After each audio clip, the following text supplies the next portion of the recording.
Hi everyone, and welcome to the Sunday Live. Nice to have you all with us. I can see there's a bunch of people already here. Yeah. Welcome to Knowing Who You Are Sunday Livestream, weekly Sunday Livestream. So hope everyone is having a great weekend, and thanks for joining with us.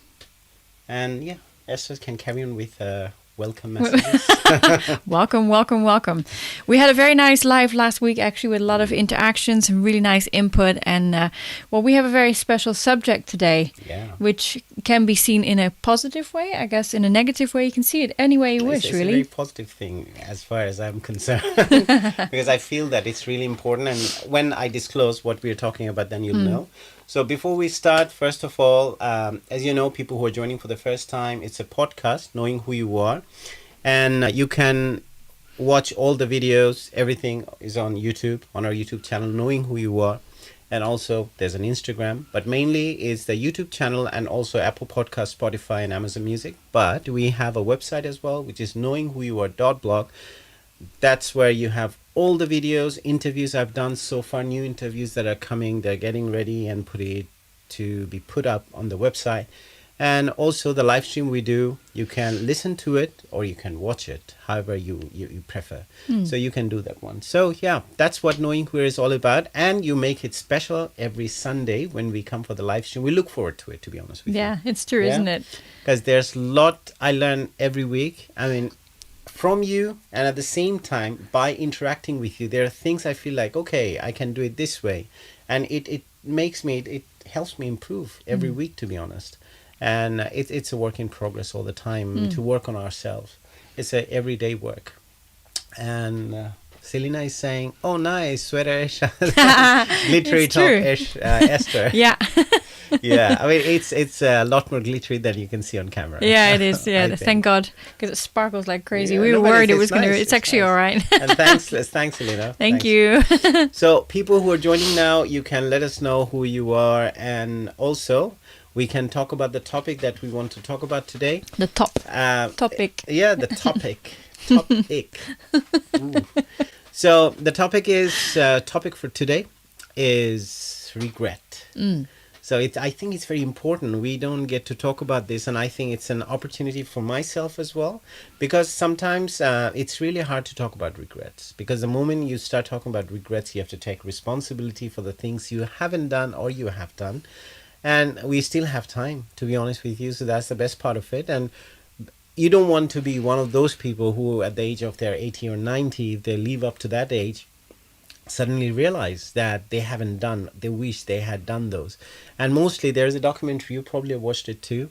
I watched it, and people who were in their 80s, 90s, they're talking about the regrets in their life. And most of the time, the regrets, those are not about what cars they could have bought, what jewelry, or what size of the house. You know, it's all about mostly about personal relationship, or the things they wanted to do, they didn't do because of the societal pressure, because of what they thought at the time to be the right thing to do, and responsibility. Sometimes we're stuck kind of, because we all have to go through a living and need to have a secure livelihood, but sometimes in doing so we forget to live our life. I mean, that's what happens. And it's a research as well. It was done in Japan, and in that research people were asked, what is your regret, the biggest regret that you have? And most of the time it's the regret about the relationships or the connections. They didn't look after them, because end of the day, when what you leave behind,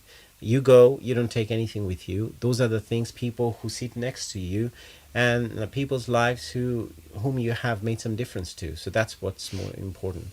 So yeah, so it's a good time. Probably we can discuss, have phone calls, and we can discuss about that. And I'll tell you that, as Esther was saying, probably it's a negative or a positive thing, but it's a positive thing you'll feel, because there is a brighter side to talking about the regrets than I know. Definitely. Every time I talk about them, I feel, oh yeah. But then I feel, okay, what I have done, what I've learned from that, and how I had done things differently later on.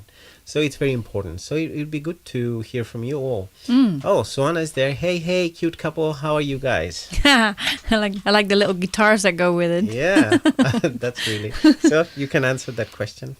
Wow, we're doing good. And this is show number 24.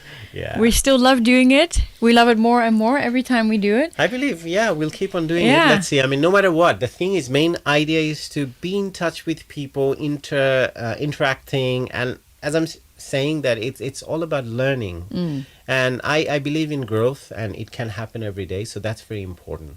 So every day, I want to get a little bit better. And in terms of regret, we talk about when we go back and see things and we think, so okay, that opportunity that arose, I hadn't taken that, and because of that someone else had taken it, and that person is doing better. But the thing is, if you think in the opposite way, just compete with yourself. And comparison, last week, as I was saying, 3 C's, the comparison, criticize, and complain, those 3 things. So when you compare yourself with your previous self and how you improved, I think many of the regrets as well, the issues that you have, you can deal with them. So before people open up, we can start, warming them up a little bit by sharing our regrets. Yeah? Sure, yeah. This is where you want to start? This is where you throw me in the deep end. I just look at you, it's like, okay, so Esther. And just so everyone knows, just to keep it actually real, and this is true, he doesn't actually tell me before we start the show what the subject is normally about. Mainly, and we discussed this is a good idea. So you get an instant response and not a prepared response. To be honest with you, you might think, okay, Ershad didn't tell her, fine, to keep it natural. But what about you? You know all along. I don't know. Yeah. What I do at the last minute, because I keep on doing my research, reading whatever is happening. I came back from the gym half an hour ago. Half an hour ago, the show started. So I didn't have time, but I thought, okay, there are things every time, definitely, there's a thread of this thought, like when I'm reading certain things, listening to certain things, then I get this idea. So that's how I felt, okay, regret, interesting topic, because I was thinking about this for different reasons. And I feel that, you can share. And once you share, to share is really hard. But once you have shared, you'll feel lighter, to be honest with you. Try that. Let's do the practice all together. We'll do it today. Okay. All right. Well, I think, interestingly enough, because we were speaking about this, I think just about 2 weeks ago or something. And we were talking about the fact that how nice would it have been if we had met each other 20 years ago? Because we met each other when we were pretty much halfway through our lives, and it was like, oh my God. But then we looked at it from that was the initial regret. And then, but then we, in true style, we always take our things apart and we talk about good. So 20 years ago, I was a very different person. And I think my viewpoint on life was very different. And yes, you said the same. And besides the fact that physically we were in completely different locations, which would have made it impossible, really. It's also, we were both not ready, as it were, to have a relationship like this. Because if we would have met each other back then, we would have gotten along okay, but we would have had we both had very different goals in life. And so we're different people, as completely, you were saying. Yeah. And so it was more, we both grew into who we became, at which point we met when it was exactly right. And so I don't regret it anymore at all. And that made me look at many other things in my life where it's very easy to say, God, I wish I had done blah. But if you think, I am capable of doing things now because of all the jobs I've done, all the work I've done, the interaction with people I've had, the countries I've been, the cities I've worked in, the difficult situations I've been in that I've had to work my way out of, they've all helped me become the person I am today, which is someone with, very high work ethic. I've got very good morals, very good values, very good viewpoints, which have kept me sane. And it results in you and me having a really simple existence together, which I couldn't have done 20 years ago. So there are certain things in life, like say for example, there's things like birth lottery. Say you are born in a certain country at a certain time, and you are born as a certain person. Say you are this person from a different country, from the US, from the UK, and you're a native rather than a person who just came from another country, had to learn the language. Yeah, exactly. Then definitely, if you look from I wish I could. There are certain things we can't change. So there's no point in regretting anyway. No, but here we are, both not born in England. We were both born not speaking English. and we managed to somehow cross paths, even though we were born 5,000 miles apart. It's a double skill, and I think it's a talent that we speak multiple languages. Like for me, I speak 4 languages. Yeah. But even though I speak 9. Yeah, wow. Just kidding. Get out of here. Get out of here. Get out of here. So, Nikat is saying, hi, Ershad and Esther. Oh, Hope nice. you're Hi, having Nikat. a good weekend. Yeah, we are having a great weekend. We are, and as you can see, I'm smiling. And the thing is, the secret I feel, probably I came out of the gym straight away, just half an hour back. So I'm feeling really revived, as you can see. And I feel that too. Like ready to pump more iron. Yeah, I feel that. I'm really doing good. So, you have more personal regrets? Oh, plenty, but I think, we'll go ahead. Yeah, we'll go share ahead. as Go we ahead. go Yeah. So, my regrets, one regret that I feel every now and then that pops up in my mind, definitely apart from the personal ones, as a person, how I was and how I transformed myself. But main thing was that there a certain trigger in life that I didn't pull early enough. Say, for example, I studied law, and which was totally by accident, even though I was supposed to study engineering in America, which my family didn't agree with me, didn't send me, so I ended up studying law. And I didn't even know that, law was never in my radar. So I've done that. And after a year done, you've done your master's, then you feel like, you have to become a lawyer. And taking the exam, became a lawyer, start practicing for a while. But then, then you go to England to become a barrister. Kept going, following the path. Even though I know that it's something I never planned growing up. Right. But I was following, what do? You do a bachelor's. After that, you do a master's. You go to another country to become a barrister. Then you have to do another bachelor. Kept going, doing it. At some point, I realized I'm not really enjoying it. I mean, kudos to everyone, whoever is enjoying it and making really good money, successful career. Everything is fine, but everyone is different. But some people, they keep on doing it without even thinking. They don't complain. Very good. But my problem was that I grew up being more creative in life. And I was a creative person. And thanks to my parents who had given this to me. So I was always into literature, reading, making music. And I was trained in it. And I was feeling, no, there's something I want to do that's different from all these things. And I don't like this structure as well. So this is what I'm going to talk about at some point. If you like job crafting, this is an interesting thing. That many people, we think that we just jumped into something and you don't pivot. You just stay there and keep on doing the same thing. Anyway, I don't want to digress. But I kept on thinking about this for 7 years, literally. Like different careers here, working for different companies. And I was thinking, and I kept on going up in my work career, professional career, wherever I was working. But at the same time, the more I was climbing higher, it was a trap. The trap was getting deeper for me or tighter for me. And then I felt, shall I not? And there are responsibilities that grew with that. But at some point, after 7 years, I shared this story many times. Many of my interviews, I told the same thing. And one day, the place I was working, the CEO and we were just traveling together on a train. He was going to Central London to watch a football game. That's why he was not driving. He was on the train. So I was going from there to my place because it was easier. That day I wasn't driving as well. So we sat together. I was sitting next to him. And he was like, Ershad, I heard that you have worked on television, then you do music and this and that. So what are you doing here? So when are we going to see that you are doing something for television, your next music or something coming out? I said, yeah, I'm going to do that. This year, I have this plan, and I'm going to finish this and finish that or start that. Then you see it happening. Then he looked at me. He took a bit of a pause and he said, Ershad, you know what? The time is now. I mean, you will never have the perfect time. It will never come in your life. It's true. And take it from me. He's an experienced guy. Right, He's an Irish guy. Very nice person. And he said, look, I have my family, my son and my children. Everyone is grown up. They're running their own business and everything. There are things I wanted to do and I felt I would do it. Then more responsibilities came. I grew my business. It never happened. So don't wait for it. And I knew about these things already. I went home.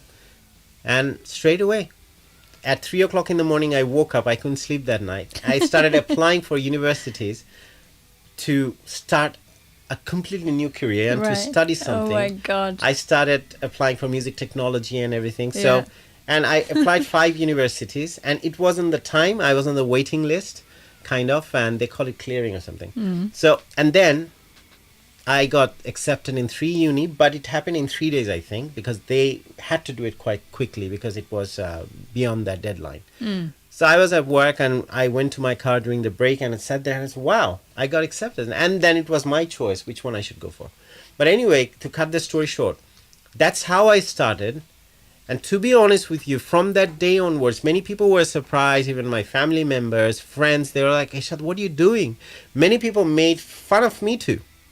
And yeah, even at my university, seniors were like, okay, Ershad, finally you're doing something that is real. I mean, what he meant by that, I don't know. But I was so happy every morning because I had to come to Kingston all the way from Essex. So 2-hour train journey, like public transport and everything. So I had to wake up at 6 o'clock in the morning to catch my class at 9 o'clock. But every morning, even when I'm literally under someone's armpit and my face is like this because it's so cramped, you know, the early morning thing. Yeah. But still, I would just hold my iPad, I would read music, and I would do other things. I would be so happy, and I would see the sun rising sometimes. I'm like, oh my God, I regained my life, and this is my life. Even though I had literally left my professional life and became a student, and I started studying with people who are half my age, 20 years, 19 years, 21. Initially, it was a little awkward, but I made so many friends, we became friends, and they forgot that. You know, I'm that guy who's coming back for his another degree in life and in his middle age. But the thing is, that was my regret. That's why I didn't pull the trigger 7 years earlier. Yeah. But the thing is that I'm so happy. Now I have seen that once you have pulled the trigger, once you have made that leap of faith, everything works out. Yeah. So for me, that's a lesson. So yeah, that was a regret for a while. But then I learned from that 7 years, fine, gone. Second column is what I have learned. Yeah.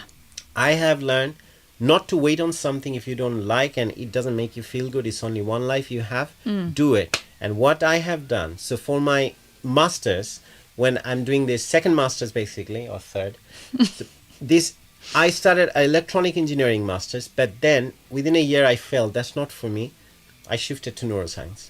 So at that time, I didn't really think for another 7 years because, you know, I don't have that luxury anymore anyway. So I had to do a quick shift. But this time... you're smarter now. So you're... I'm smarter. That's the thing. Lot smarter from that regret, I learned.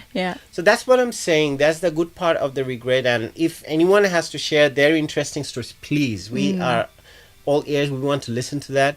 And there are a lot of people who would come up and share, and you can share what you have learned and how you're making that lesson that you've learned, putting it in good use. Yeah. So then first in between, we have a few messages that came also. Yeah.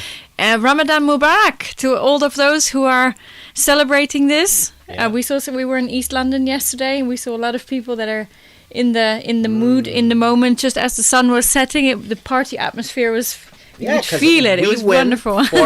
We do a book trip. Like we went to interesting bookshops, second-hand bookshop, rare bookshops in London. We go around. So we had done one last week, and Esther was like, "Hey, let's do another one." And we went out. And on our way, we went to there's a place called Scoop Books, and there's Judd Books.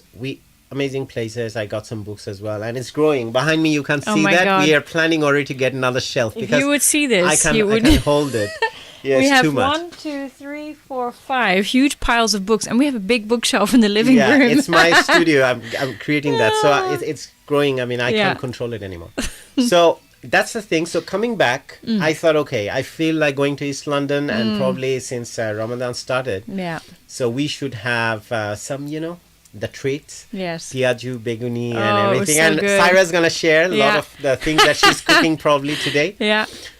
We ate most of it on the way because we couldn't. It was so nice. Yeah, it was so nice, and we had halim. Amazing. Oh, that was good. That was very good. That was, and interestingly, another controversy now going on in Bangladesh. The word Ramadan itself, because in Bangladesh we used to say Ramjan. Oh. Okay, so it's becoming Arabic. So people are talking about why things are getting Arabic. We used to call Sehri, so now it's becoming Suhoor. So things are changing. It's an interesting topic. People are talking about it. And yeah, so Mubarak to you, Saira, and to all the viewers. People definitely are fasting. Here's Saira's Saira. called. Amazing. Hello, Saira. Hi! Ramadan Happy Mubarak. Sunday, Ramadan Mubarak. Happy Sunday, very hungry Sunday, but very nice. Oh. See, you sound upbeat as well. Oh my God, you should not have mentioned Halim. You should not have. No. Oh, you haven't done it? You haven't cooked it today? No, I haven't, and I'm dying for some. Where did you buy it from here? East London. I mean, I went to Whitechapel for that. Yeah. And and where do you live? You nearby now? I live in Kentish Town near Gospel Oak, so I'll have to make a little bit of a journey to get that. I mean, Do you have time? It was good. It was a good one. Well, if it's Halim, I will make sure I make time. Yeah, I think if you get there on time, I mean, we got that. It was really good. How is it going? How is everything going with you? Good. Yeah, we're good. We're happy. We're rolling. Always. Good. And you in the household, Lovely. Everything good? The girls are doing well? Yes, everyone's really good. Our routine has changed a little bit for the last 2 days. Of course.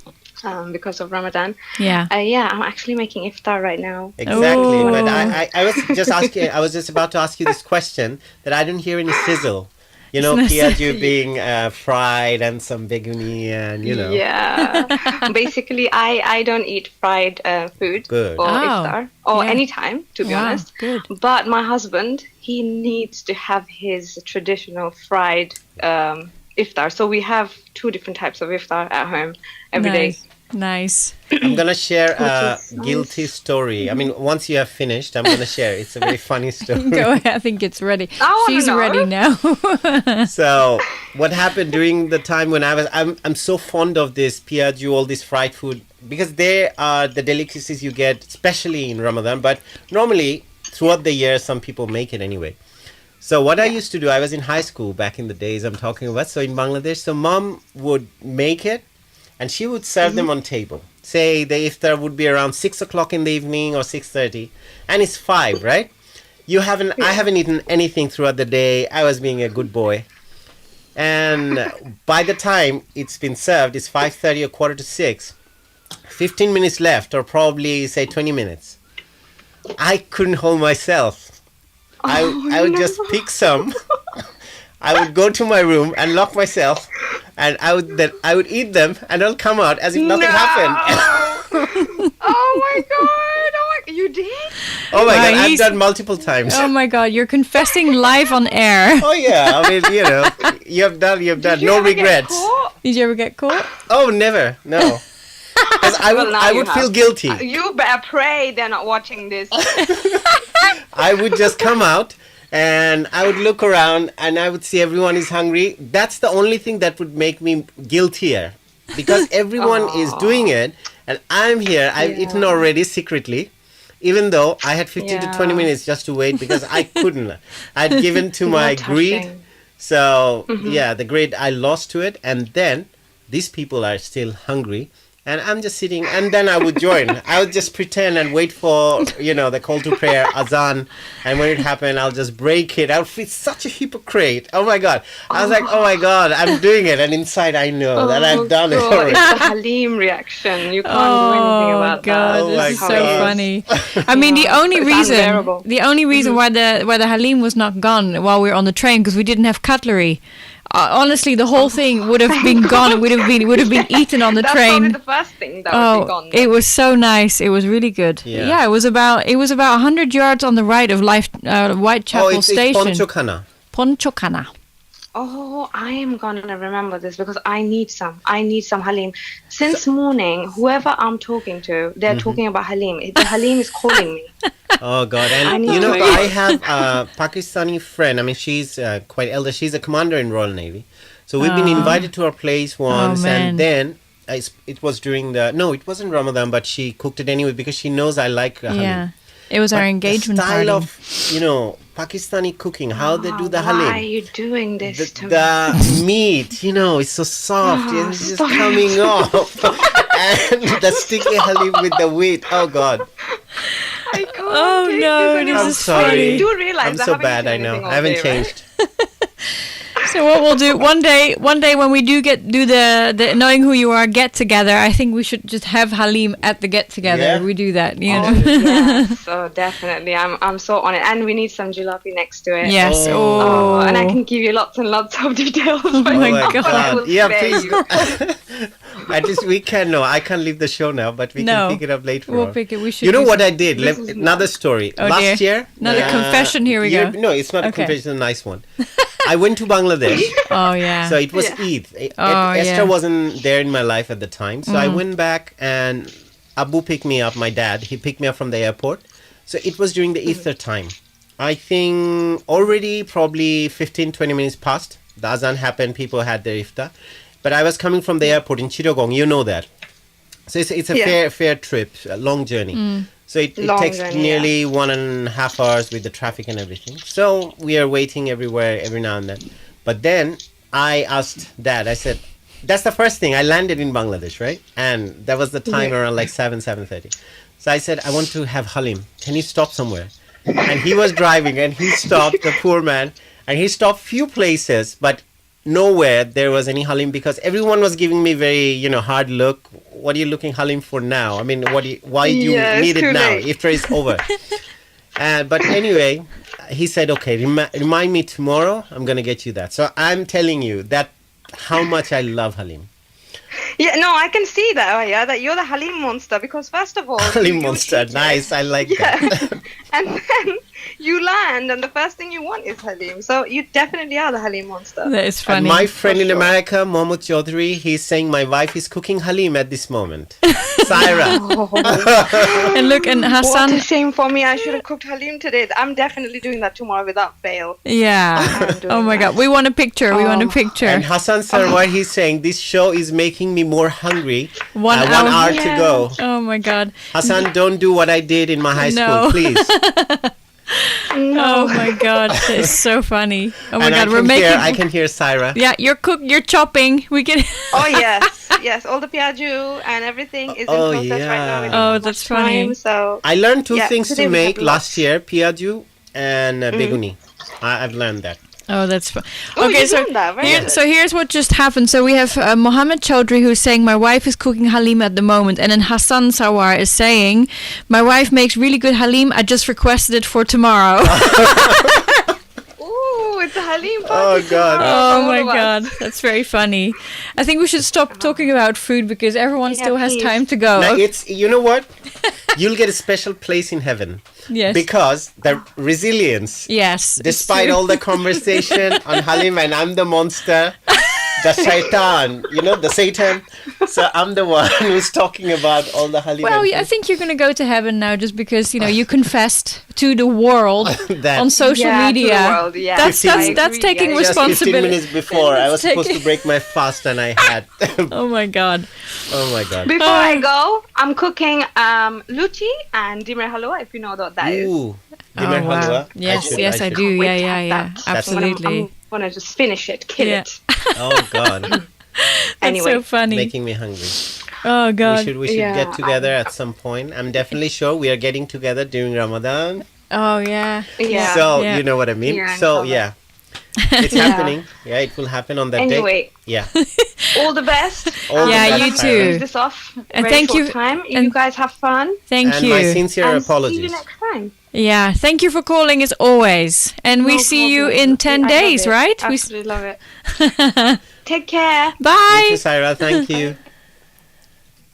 Oh, we love this. Hilarious. Oh my God. Ramadan Mubarak. Massive. Okay. And Nikita said, Nikat, sorry. I always call her Nikita. I don't know. Nikat.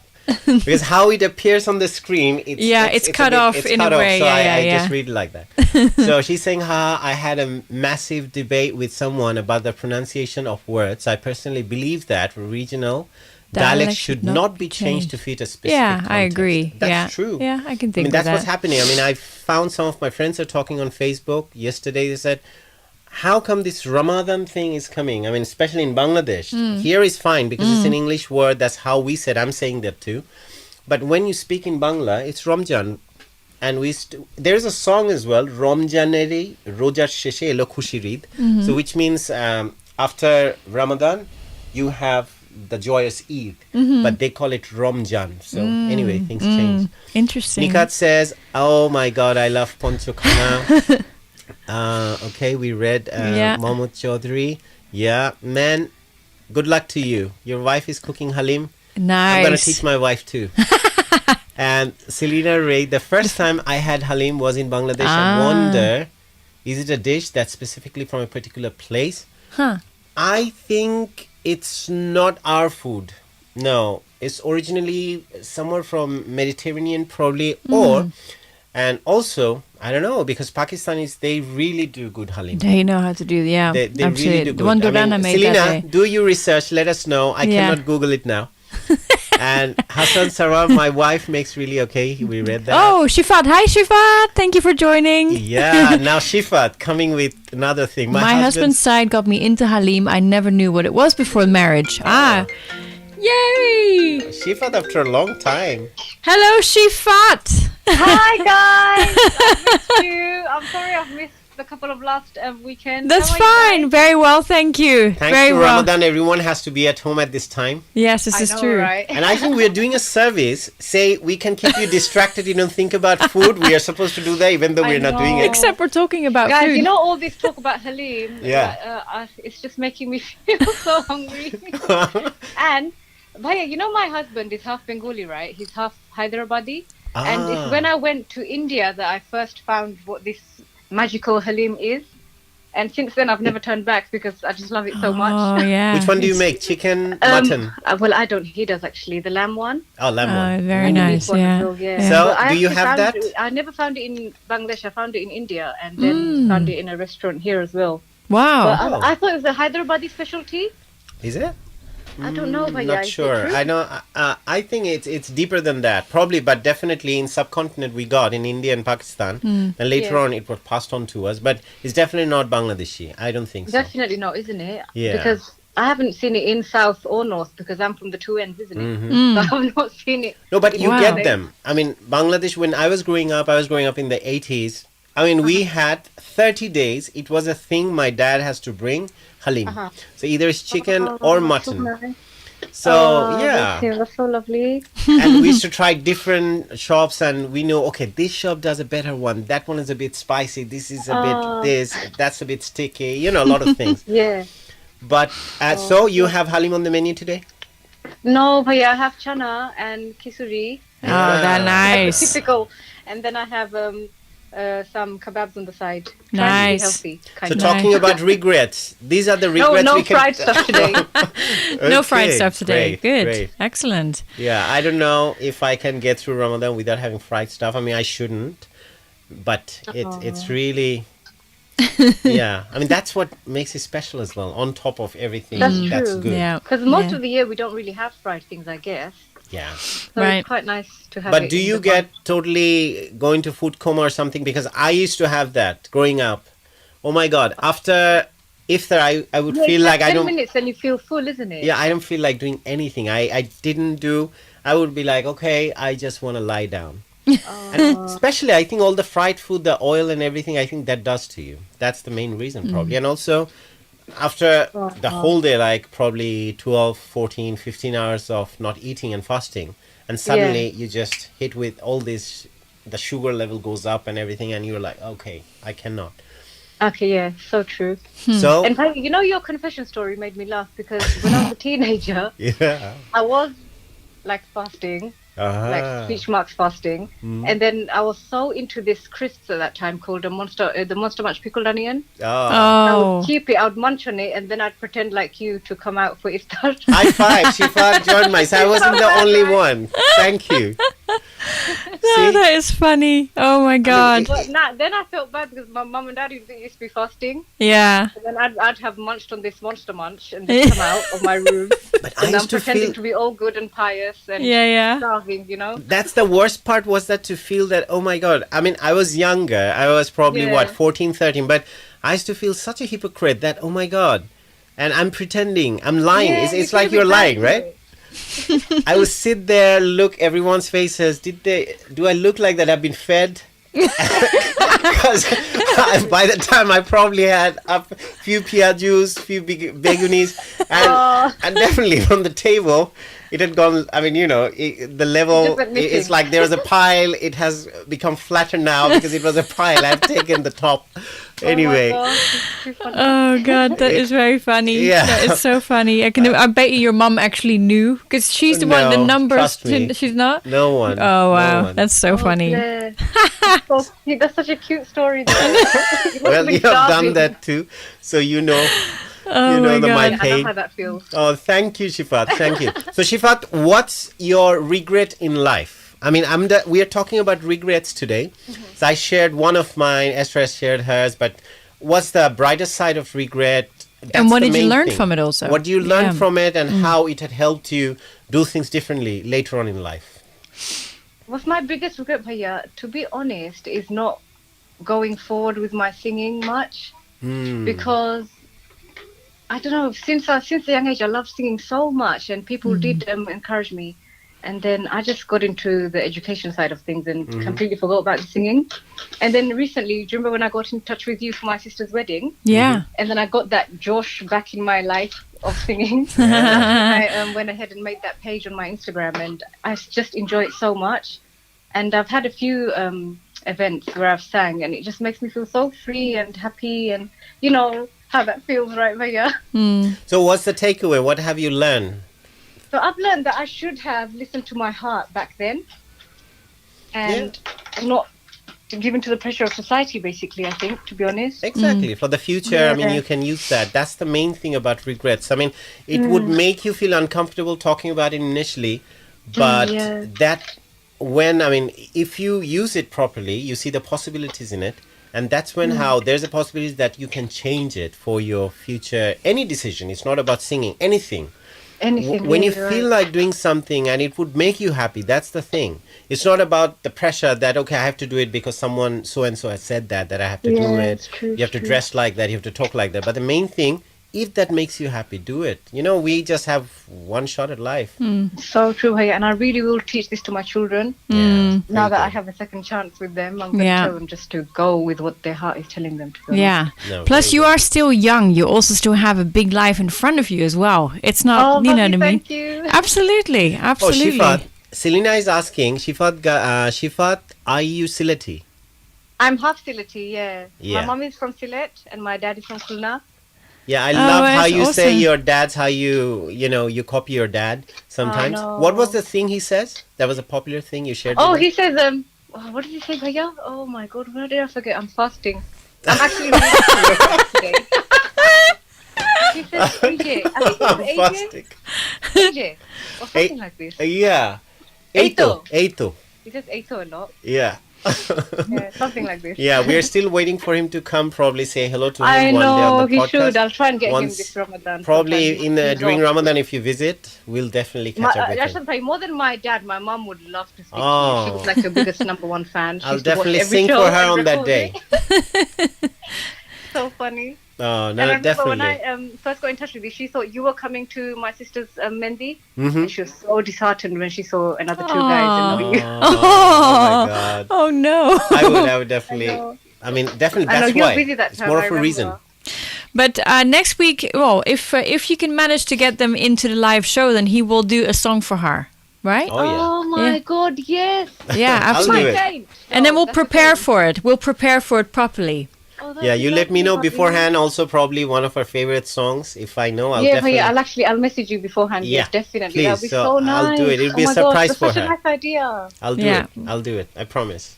Oh, thank you. No problem. All right, I bet you guys Shifat. go now. Thanks a lot. Thanks for the call, and also hope we didn't make you too hungry. So you can hold on to it. Yeah, Don't give I in guess to so. the temptation. Oh God, know. yeah. And thank you for calling and for your constant support to the show. It's really, really Oh, nice. That's okay, Bobby. Love it so much. And I Okay, missed good. The last couple of weeks because of the timings and stuff. Not a problem. And you know what? You're the first one who started calling Esther Bhabhi. Yes, it's true. It's true. Yeah. Yeah, it's But true. Bhaiya, I've always called you Bhaiya, right? And then Yeah, obviously- you always Yeah, call me Bhaiya, but yeah. her Yeah. Bhabhi, In Esther, Chitta- in she Chittagong. started asking me, why Shifat calls me, what's that word, Bhabhi? I mean, she knows. By the time she went to Bangladesh, she already knew. So everyone started calling her Bhabhi. Yeah. She knows, okay, what Bhabhi means. Yeah, that's right. Yeah. So nice. I just can't wait to meet you guys in real. I know. We will make it happen. Maybe this year, you never know. Yeah. I haven't met Shifat, you know. It is crazy. I haven't. I know you said. Yeah, you said. I haven't met her yet. Absolutely crazy. But the thing is that for years, I've known her, even her sister's Mendi, which she was talking. Oh, I we helped lost her her. organizing the music and everything. Yeah. So, okay. Shifat, we just lost you. I think the line connected, but we were basically saying goodbye. Thank you for calling. Mwah, mwah. And don't forget, next week we will do the thing for your mom if she's able to watch. Yeah, definitely. We've had a lot of messages come in here. Oh my God, I'm going to read messages for some time. So I never had it before my visit, but it was delicious. It's Selena. Mushroor Uddin. Oh, hi, Mushroor. Mushroor Uddin Anwar. Yeah. Yes. So he said, nice to listen. Mushroor, hi. First of all, nice to listen to you here about good food. I mean, he's known as Pizza Wala. Yeah. So he started amazing. an amazing business, making pizza. He learned how to make pizza during the lockdown, and that's what he started because everything was closed. He has his own business. He has an institute where he teaches English. He teaches kids, It's quite established institute, which is English Poetic Zone, I think. Yeah. So, but when everything closed, the financial constraints and everything, he was going through it. And he had to find a solution for the family because he's responsible for the family and there are other things that are related to it. So he thought, okay, I'll start a business, a pizza business. And he started, everyone knows him as Pizza Wala. Yeah. So he's saying, nice to listen to you here about food. Great pleasure to hear from you. A lot of love, Esther and Ershad. Thank you. Thank you very much. Yeah. And here we have another message from Krishna Palmer. She's saying hi. Oh, great. Yes. Just hope. Oh, I hope you're well. I hope you're well. I hope you are. And we hope you're well too. We're great, and we hope you're well too. Yeah. Nikat is saying, yes, Halim is not traditionally Bengali. Exactly. Okay. She said, I'll do, and then Selena says, I'll do my Halim homework. Yeah. And Saira, I grew up eating Halim. And the Nikat, origin of Halim lies in the Arabic dish haris. Oh, interesting. I think we have to change the whole topic from regret to Halim. The Halim regret. We've got Russell Hawk. Hello Ramadan Mubarak. Hello, Russell. Well. Russell, I mean, we go back long time. That's awesome. Even before I came to England. Nice. And then let's see, Saira saying, Nikat first of all, but its spread evolved among many regions. So this is about the Halim still. And then Saira saying a big fat cheat to Shifat and Baya. Chi. So chi is like ta. Okay. So yeah. Well, what's really funny because Hassan is saying, okay, since it's confession time, when I was a teenager, I would Skype swimming class because I was fasting. And as I was sitting alone, I got up sneakily to go to the vending machine in the swimming pool and got chocolate. The teacher came behind me. Oh, no. Thank you for your confession. Yeah, great. See, do you have what you've learned? If that's one of your regrets, because we are talking about regrets today. God. What you have learned and how you have changed things in future. To reply to Saira, she said chi. Yeah. So that's how you do that. Yeah. So I'm like, oh no, chi. I'm so sorry. That's how I can do that. That is funny. So if you hadn't been caught, you probably wouldn't have remembered it so badly as being painful, because it's very painful being caught. I've been caught. Oh my God, it's terrible.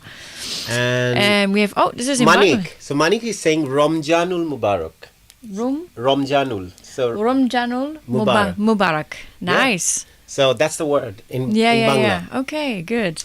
And Selena, does anyone call Sherifota, or you know this? Is that just a Sylheti thing? I never heard. I don't know if I would pronounce it Hassan correctly. Answered it. He says it's a Sylheti thing. But also some of the closer regions such as Netrokona. Oh, because I think, Hassan, are you from Sylhet, right? Probably. Correct me if I'm wrong. My phone fell out. Sorry, Babi. My phone fell out of my hand. Must be because I'm really fasting. All right. I hope it's not broken. But we did think you got disconnected, so we said a proper goodbye. She's losing her memory because of fasting. She's dropping phone because. We are sorry for you. At least you're not cheating like certain other people in the room. Well, she cheated too, and so did Sarawar. So I'm not. I have company. I have very good company. Oh God! It's funny how the topic changed to good yet. It probably meant food. Food yet. Yeah, it's true. Food. But it's a good thing that we are talking about regrets and we are confessing. And my regret during that point, it's more about the people I let down. You know, people who are expecting me that I'm fasting. I didn't.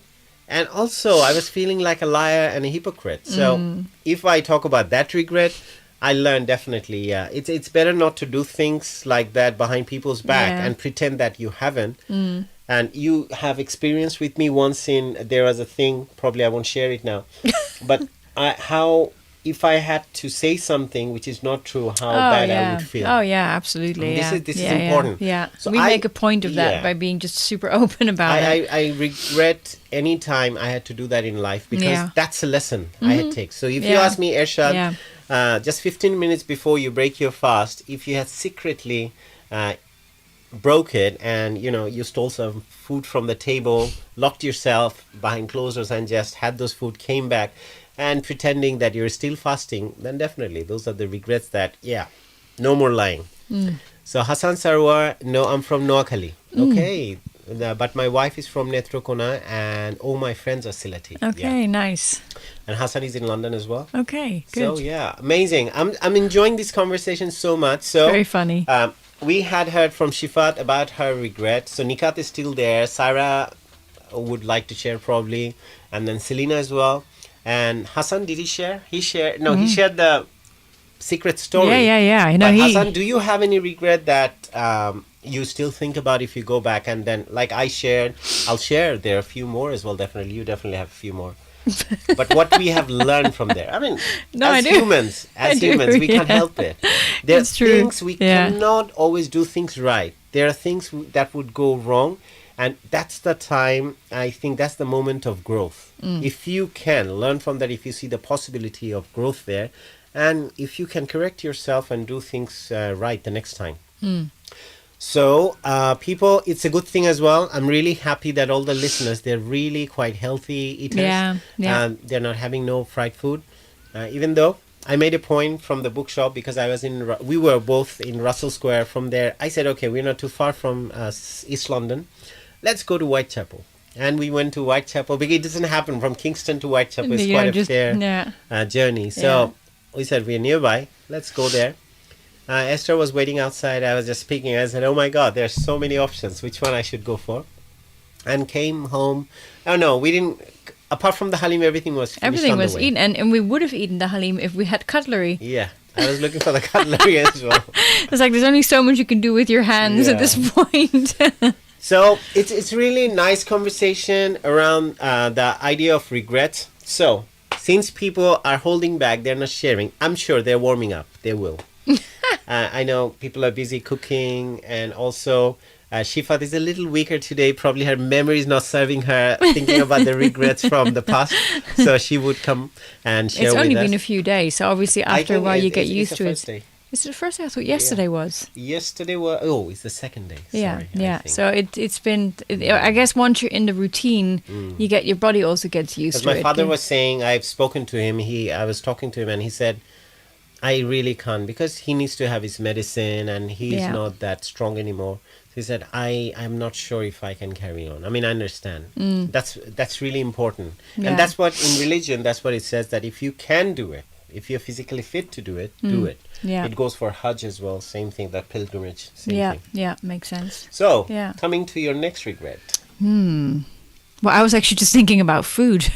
I was thinking of lots of things about food, in fact. Such a good thing. I just realized I haven't changed it to the phone number, but people still have the number. It's amazing. So beautiful. There we go. Woo! Oh, wow. We have a message from Hassan. Yes. Esther would read it. All right, then. So he says, you are talking about regret. I felt the same as you, Ershad Bhaiya. I felt like a hypocrite, and especially those who didn't know anything about my religion and how that action made me look so deceiving.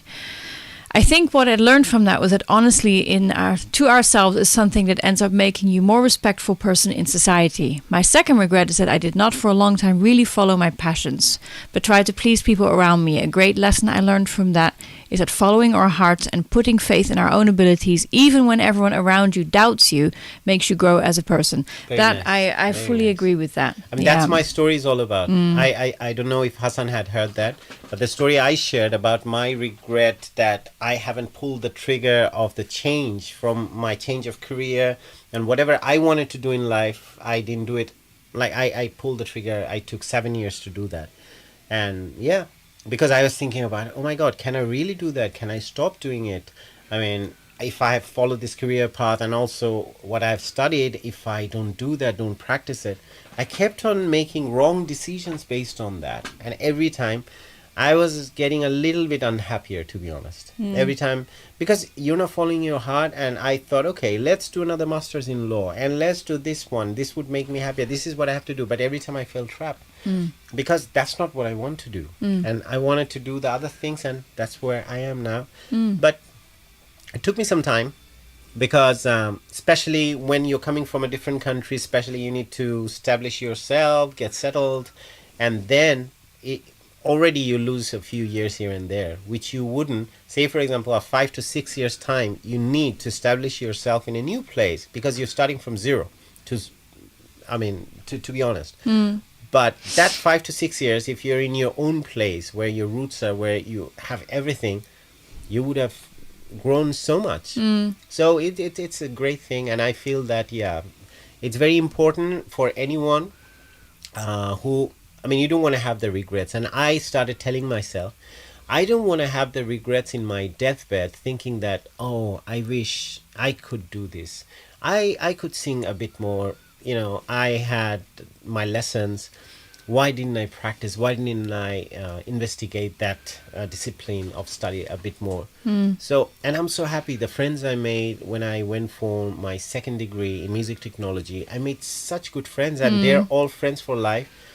I mean, I had a friend, one of my classmates at home today, and who's going to be part of our special occasion. And this guy, and such good friend, I mean, he's younger, like not half, but at least, 18 years younger than I am. But we are such good friends. And I have friends like that. We make music together. I performed last week. We had this amazing concert in Banquet Records in Kingston for great. Our album launch. I mean, we had already our album launched, but we couldn't do it during lockdown, so we had done it. So this is our first concert we had done for Stylophonica, the orchestra. It's all with stylophones and we sing. So yeah, amazing experiences I've gained. I learned a lot. And from people who are younger than I am, I've learned from them. And probably I could help them a little bit here and there from my experience, from the gained wisdom I have because of the time I've lived on earth. And also from my mistake, definitely. Yeah. Simon Ahmed, hello, Bhaiya, Ramadan Mubarak. Simon, you remember Simon? Yeah. Is one of nice. the callers as well. Yeah, exactly. So, Simon, nice. Ramadan Good to hear Mubarak from to you. Welcome to the show. I mean, he has broken his fast already because he's in Bangladesh.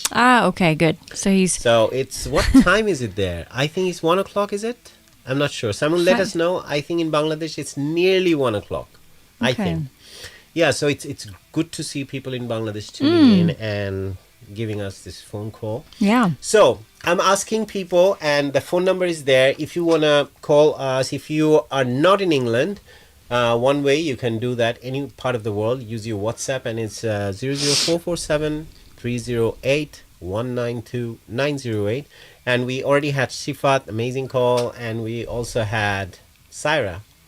So beautiful calls and also a lot to learn from there. So you can give us a call and let us know as we are talking about regret. So Esther was about to just add Mr. Naga to the chicken. Oh, it's a potato curry.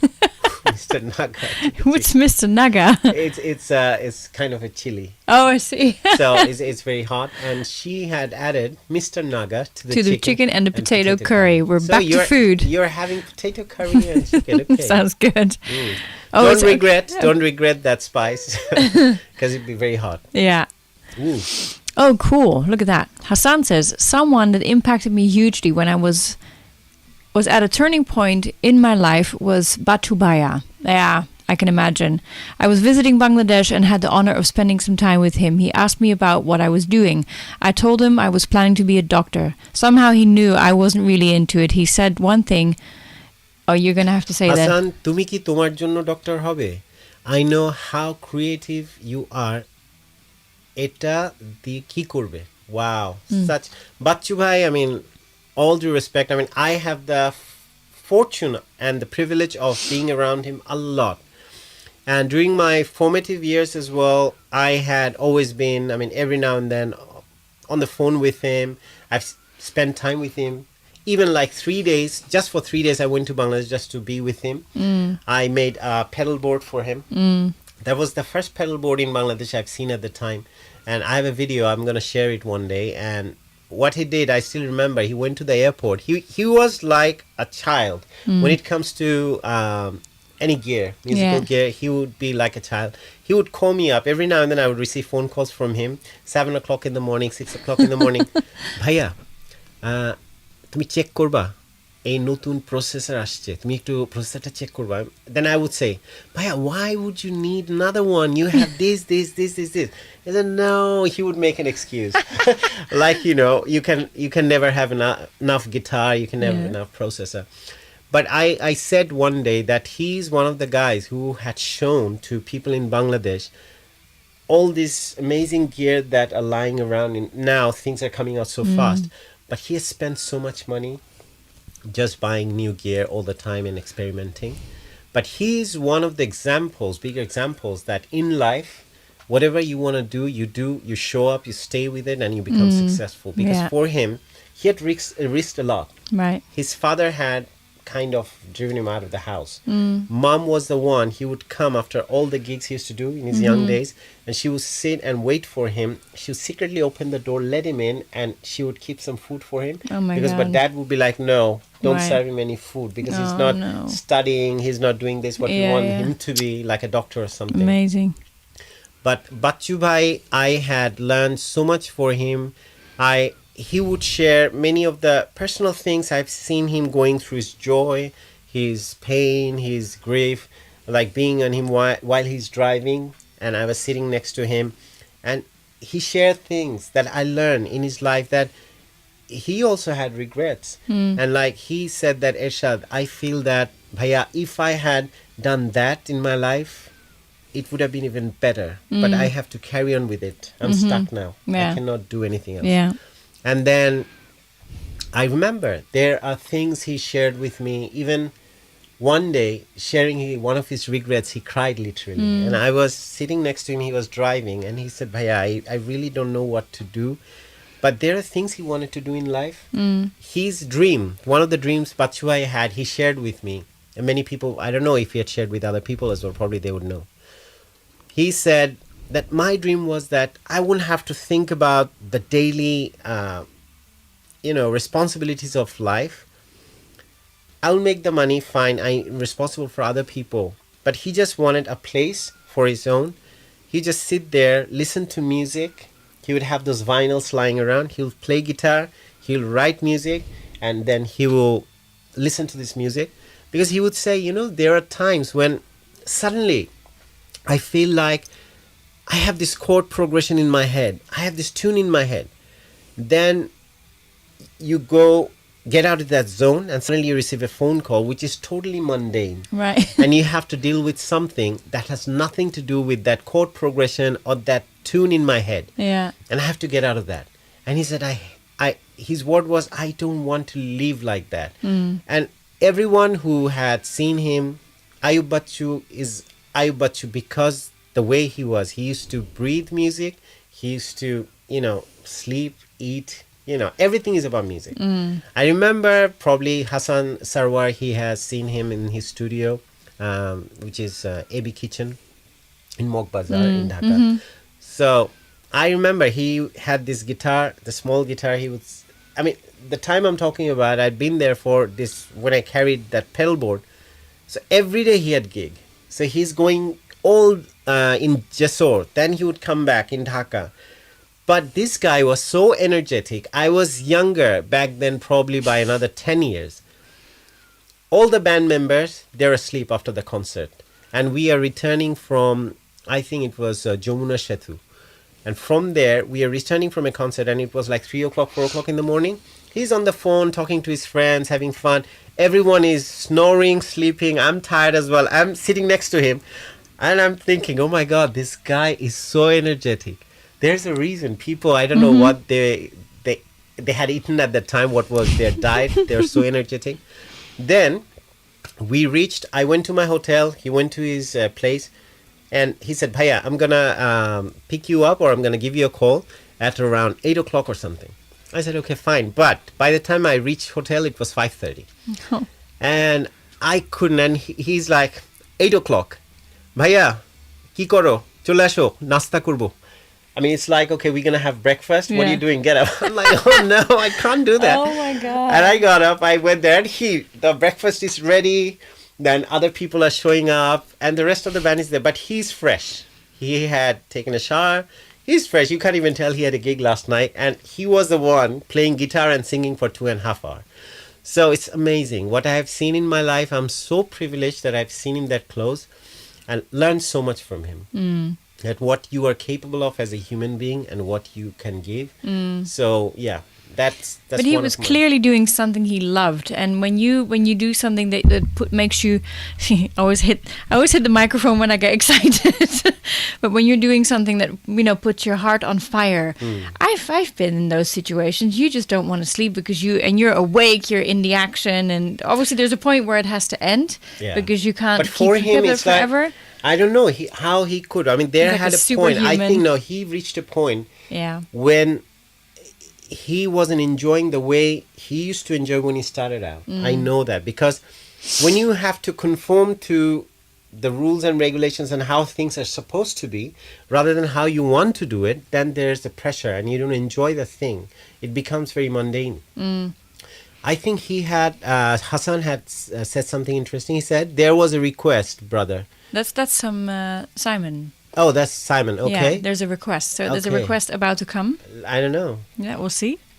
AB Kitchen. Oh my God! I remember times I would be there, and Shamim Bhai is the sound engineer, and Masood Bhai, he's the guitarist, second guitarist, would be there talking, and Bachu Bhai was on the guitar in his own world. Exactly. Mesmerizing. You could see he was just happy in that moment. Yeah. That's great. I have videos on my YouTube channel. Yeah. I don't know. I think I've opened them. I kept them private for a long time. I left them open now. And before his gig, the time I'm talking about, back in 2011, I think, 11 years ago, he was sitting there and he's practicing in his small guitar. He has this baby Taylor. So that guitar, he's just practicing before the gig, just warming up. And we remember that. We went to the gig. It was in Fokirapul in Dhaka. I think it was a college. What happened, because there are two political groups, after he had played 2 songs, someone came and kicked the speaker, and the speaker was down, and Bachubai kept on playing. And it's like, okay, it's getting out of control. The speakers were kicked around the stage, and it was just on the floor. Oh my God. I said, okay, done. Bachubai was taken to a different place. And there's an interesting thing I remember from that day. Halfway through, the gig was cancelled. I mean, it has to be stopped. He didn't come back on stage. But then he was taken to the special room that he was given in that college. It was the principal's room. And people were coming to take pictures with him. I have seen celebrities back home in Bangladesh, when someone would come near them, they would be like, no, you can't come near me, I'm God. But there was Bachu Bhai, I've seen, he was asking, hey, come here, do you want to take a picture with me? He could see that there's a girl, a student, she wants to take pictures. She's probably in her like 17 or 18, but she can't dare to speak with him and she's feeling scared. He said, come to me. Let's have a picture. How do you want it? Where do you want me to stand? How do you want me to do it? This is how he was like with people. Wow. Because his version was that you made me, or they made me. I have to be respectful to them. So Hassan is saying, he's the reason I pursued my dreams and my career today. Makes sense. Oh, amazing. It's incredible. Hassan. See, these are the people we need in our life. Yeah. Selena said, would you say that Ayubachu was the greatest musician artist Bangladesh ever seen? Well, Hassan answered it as well. Please listen to any song of Bachchu Bhai. Yeah. Well, definitely listen to, Yeah. And Hassan is saying, replying to Selena, modern day for sure. The likes of him are just not born anymore. Exactly. That's how I would like to reply as well. There are a lot of musicians definitely during his time. We can talk about Maksud Bhai, Miles, everyone from Miles. They're legends. Bachchu Bhai, Kumar Vishwajit. I mean, they're contemporaries, gems. So they are all amazing musicians. And also, we have to take this into consideration. There are many musicians who came after them who could do many things definitely better than they could do. But we have to remember, like Eric Clapton, David Gilmour, the time they came out, you didn't have internet. They had to listen to, during the time of Ayub Bachchu, they had to listen to a tape. They had to wait for one English song to come. You didn't have internet, you didn't have Spotify. For someone to bring a tape from somewhere in America or somewhere. I'm talking about 70s, 80s. Right. And then you have to listen to that. You have to make up the chord. And no one teaching you how to play lead lines, how to play the chords, how to do the harmony. No books.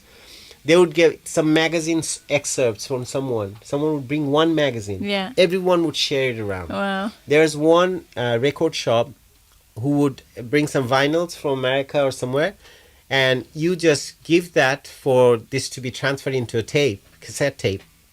It would take 3 months. Wow.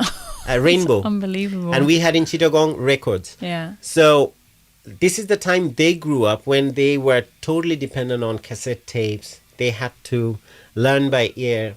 They didn't have any like those DVDs you get. And now you don't even need DVDs, you have YouTube. Yeah. So definitely, I think Bachchu Bhai would have loved to be born during that time. I think that's what made them who they are as well, the hard work. And sometimes your limitations make you resilient and also give you the courage to do things because you have to find ways around that. And when you have enough, sometimes that's why they say the first generation of people who are doing a lot of hard work, they're getting the wealth. When they leave that wealth to the second generation, they totally squander it sometimes, because they didn't have to do the hard work. Yeah. Well, there's been a lot coming in the meantime. I'm going to read. Replying to Selena, modern day for sure. Okay, that's done. Replying to Simon, do you mean sing, Shay to me? They want you to sing. I don't know. Arifur Rahman Mitul. Oh, that's, I think that's my friend. Arifur Rahman Mitul. Talk about contemporary. Niloy Dash was the best, my opinion. Definitely. Niloy Dash is a very he's a trained musician, he's a learned musician, he could do, and many of the contemporary musicians now, who are just seniors now as well, like Bappa Mujumdar, they are his students. Right.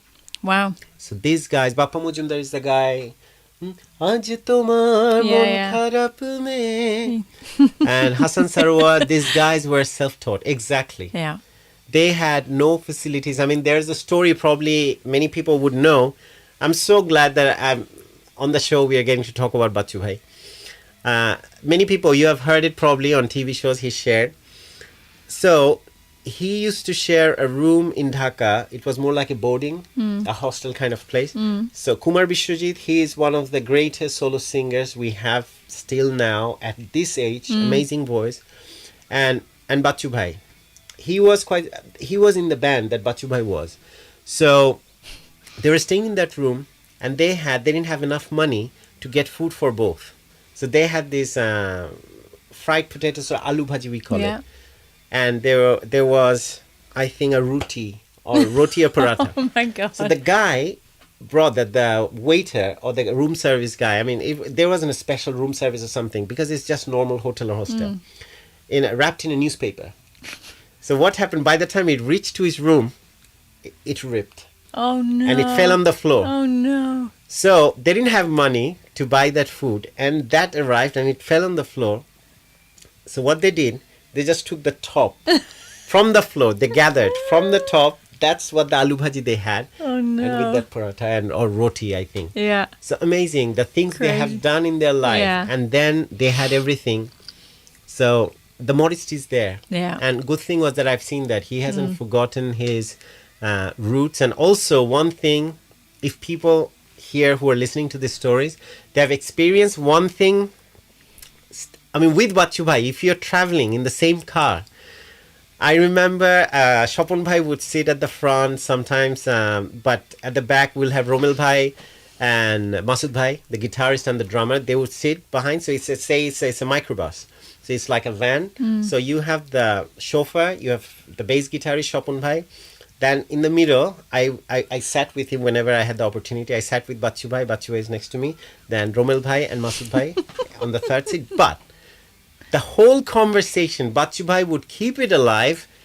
His jokes and the things he would say, we'd just laugh all the way. You know, it's so amazing. And it's midnight. It's 2:00. He still has something to say. And there's traffic in Dhaka. Yeah, oh my God. He would stop the car. I said, okay, there's no point in driving now. Stop the car. And he would use newspaper to cover all the windows. He'll run them down, put the newspaper, roll them up, so no one can see that it's Ayub Bachu is in that car. He would sit there and he'll tell stories, and we would all laugh. I mean, these fond memories, you know. Oh, man. That's amazing. And Arif... What is Arifur is saying? Glad you spotted me correctly. Yes, he is the friend that you're talking about. Mithul, definitely, he had this. I think he's an entrepreneur as well. So doing some amazing things. Terrific. I mean, I've seen recently. I've learned from him that on social media I've seen. Fantastic. Selena Ray, I listen to Ayub Bachu and love Miles. Do you like Asif Akbar? I like them all. Oh, Asif Akbar is a solo singer. Yeah, very powerful voice, but not my favorite artist. I hope he doesn't get to hear me. But yeah, but amazing. He's a very unique voice, very powerful voice. Are you going to fulfill Simon's wish? I don't know. Okay, Simon, I'm going to sing a few lines probably here and there. Let's do it. You're going to turn the music off? Yeah, I'll turn the music down. And you have to turn this on, sorry. You want me to move back? Yeah, no, it's fine. Yeah. I'll sit there. So I won't use the guitar probably. I'll just do a few lines for Simon.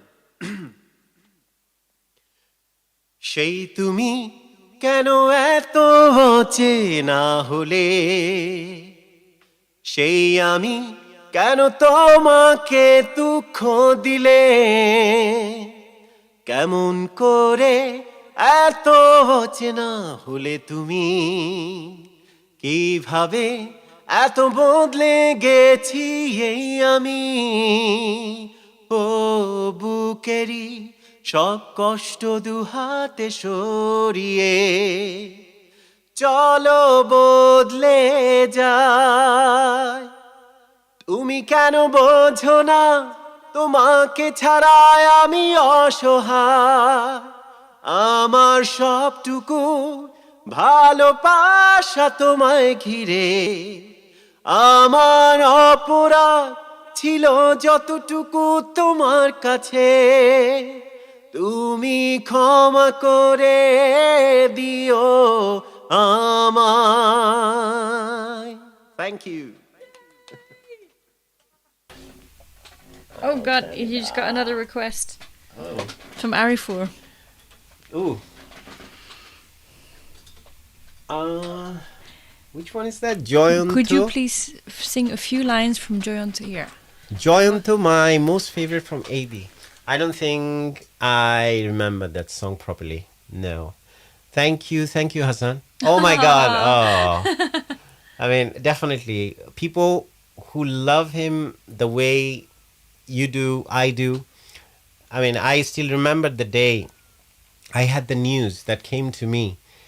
I was sleeping in London and it was early in the morning, and one of my friends, she's a musician, she texted me. She texted me a picture of Bachu Bhai. He was in the morgue at the time, and he was kept, you know, those frozen boxes. And there was a picture someone had taken, I don't know, and he was lying there. And I woke up, I saw there's a message from my friend. I opened that message and I saw that picture, and she was like, I hope you don't know, and I don't know if you know that Bachu Bhai passed away. So yeah, I couldn't believe myself.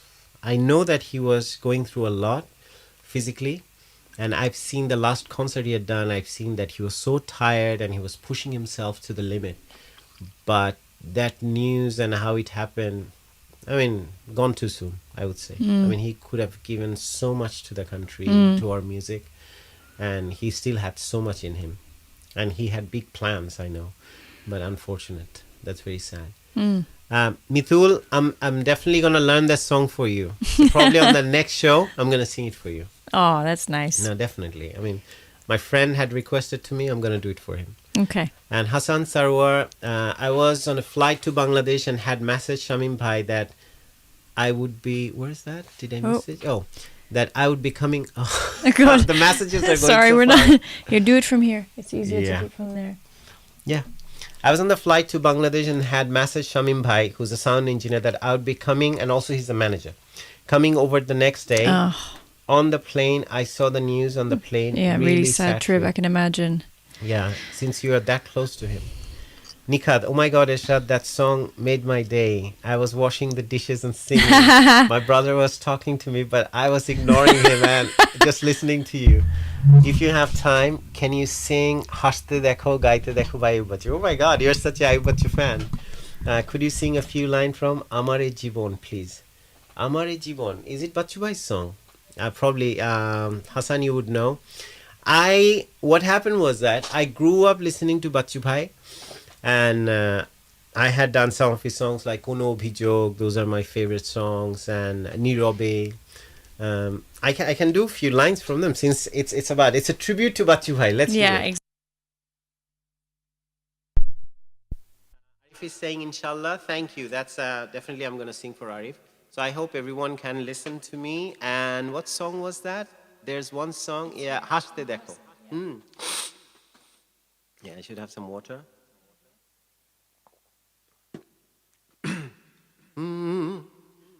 হাসতে দেখো গাইতে দেখো অনেক কথা মুখরামায় দেখো দেখো না তো হাসির শেষে নীরবতা বোঝে না কেউ তো চিনল না খোঁজে না আমার কি ব্যথা চেনার মতো কেউ চিনল না এই আমাকে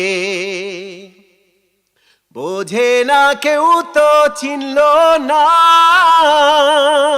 খোঁজে না আমার কি ব্যথা চেনার মতো কেউ চিনল না এই আমাকে. So that's for Nikhad. Thank you. And what was the other song? Like there's another song which is favorite, Nirobe. It's really hard to pick up the keys from, it might not be right. And it's very high, I have to be very careful.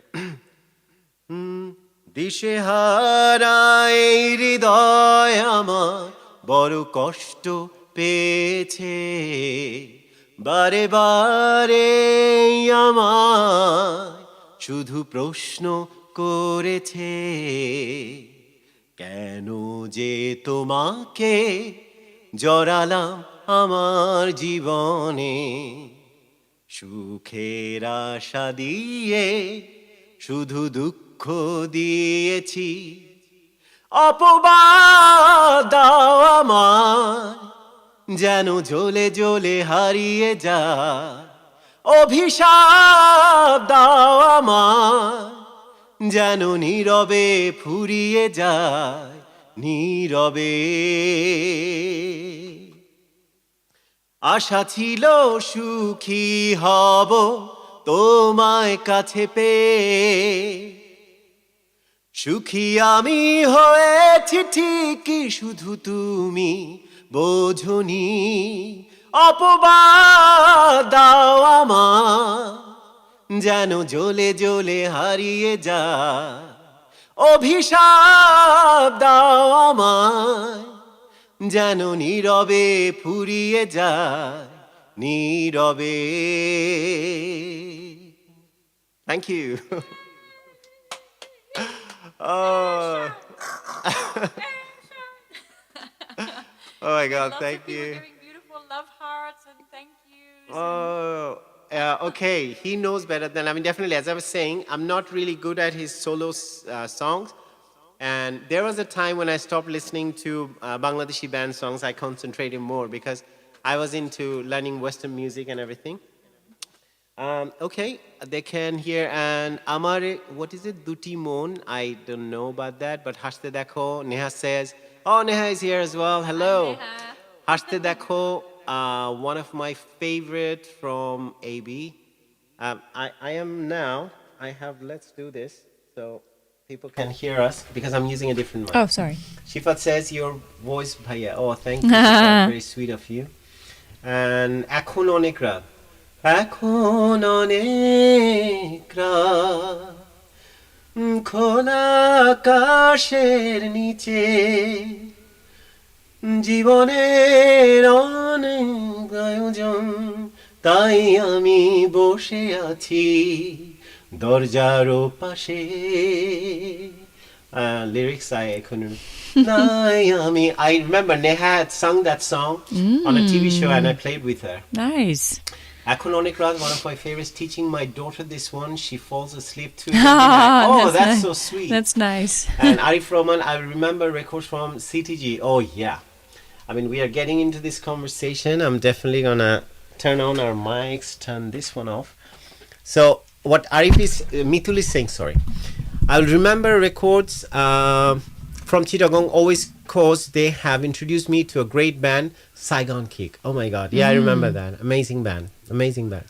And you know, Mitul, there was a sad thing. I went there to Bangladesh, I mean, after a few years, and I went to Medibag. People who are in Chittagong, they would know. And I wanted to find that shop, records. And all I found, there's a cafe there. And just, you know, it's not even like a good standard cafe, just some place where there are some tools, chairs, and they just sell prepared foods. Nothing special. That's sad. So Neha says, hi. I saw up to that. I'll read out the message from Nikat. Yeah, please do that.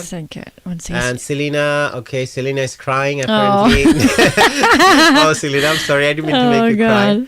And so Nikat is saying, thank you so much, Ershad. Your voice is amazing and you're such a good sport. I love how today's live stream went from regrets to Rum Jam to Halim to Ayobachu Nostalgia Jam Session. This is why this show is amazing. You and Esther are so spontaneous. I will not enter this week with Monday blues as you guys just made my evening. Yay! We love you, Nikat. This is why we do this. Yeah, this is amazing. awesome. And so good to be a part of this good things in people's lives. You know? I'm so blessed that you are around, and we are blessed that you are in absolutely. Our life. We are so enriched by this. Absolutely. And Neha says, thank you, Neha. Your voice is amazing. Yeah, I agree. Very sweet. I didn't want to say that myself. Yeah, but that's why I'm saying it. Your voice is amazing. Oh, thank you. He's amazing. May I say you look very dashing today? Oh, thank you. Since that's what you said to me last week. You look beautiful. Every time you sing, I fall in love with you all over again. It's I'll really nice. Singing, yes, please do. And Arifur Rahman Mitul said they closed down. Yeah, that's sad. Oh, that's a good What's his name? Mitul, remind me of the guy's name. I mean, our guy, the main guy in that shop. I just can't recall. Please let me know. Hassan is saying, Ershad Bhai, do you regret anything about leaving Bangladesh? I regret leaving Bangladesh, and I only was there once. I mean, she was talking about the last trip we had. Oh my Esther was literally crying. I was crying all the way to the back. airport. Yeah, it was bad. I got Bangla-itis. I wanted to stay there. So yeah, my regret leaving Bangladesh. I think, to be honest with you, there's one thing I missed, if not regret. I used to miss every time, and it's still, this one is on, the dusk. During the time the sun would set, I remember my memories of Bangladesh, what it's like. You hear the azan, you have experienced that. I have, yeah. And people are slowly walking, or some people are outside. You know, the life, the vibe we had growing up back in the 80s, 90s, it's quite different now. Yeah. And if I look at the Bangladesh now, a lot of growth, amazing. You have everything that we can have in England or America if you have the money. I feel the gap is huge now.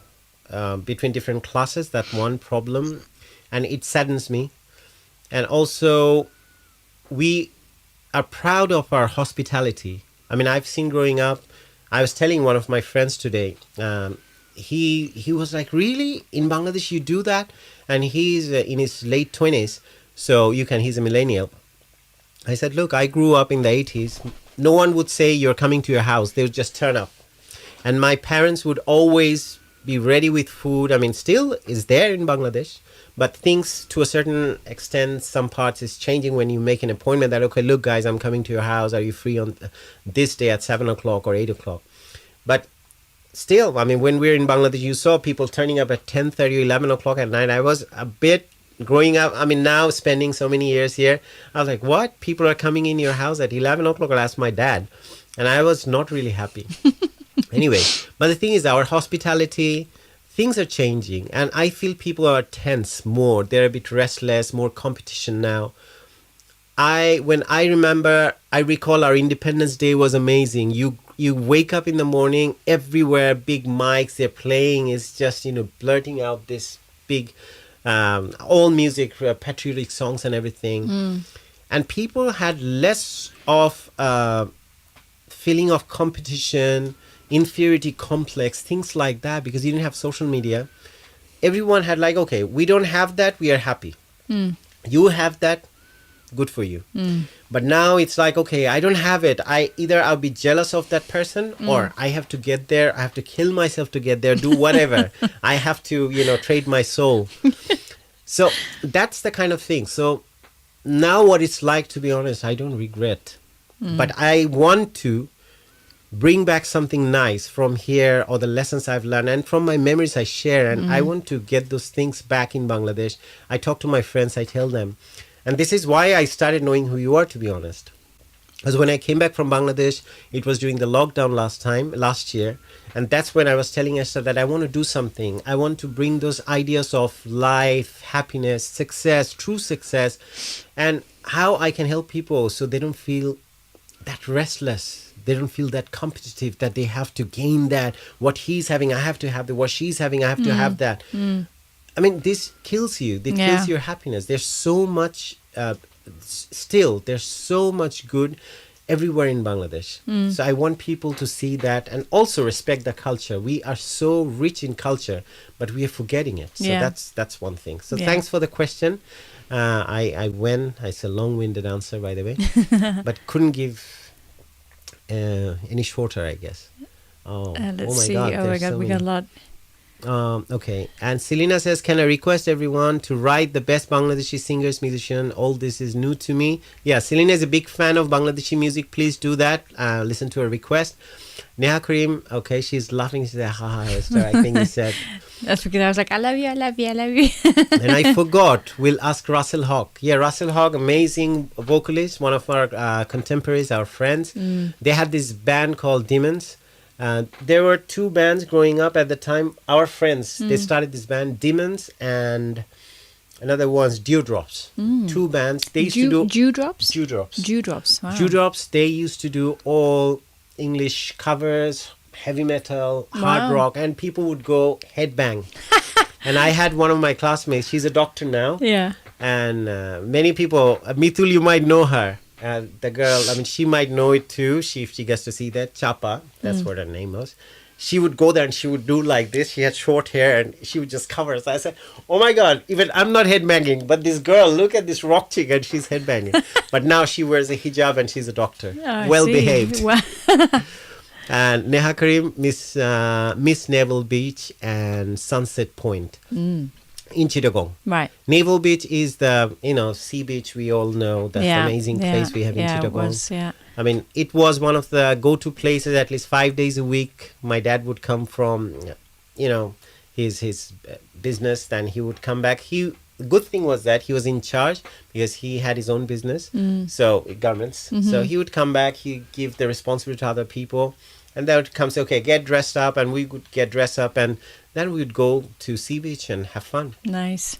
Hassan Sarawai, having been born in the UK, I lived there for the last 3 years. Now I'm back in the UK. I really miss the jovial and anturikota of normal people. Antarikota is like same thing. He already mentioned that. Yeah. Just around, like at the local tea stalls, is something you just don't get here. Yeah, it's true. He did sign off, by the way. He says, "I've got to go, guys. Iftar time, yay!" Yeah, iftar great. time. And he We'll says, be "Great closing show." probably because all of our people would be having iftar, or if you want to keep going while you're having iftar, I don't know. I can do probably azan for you.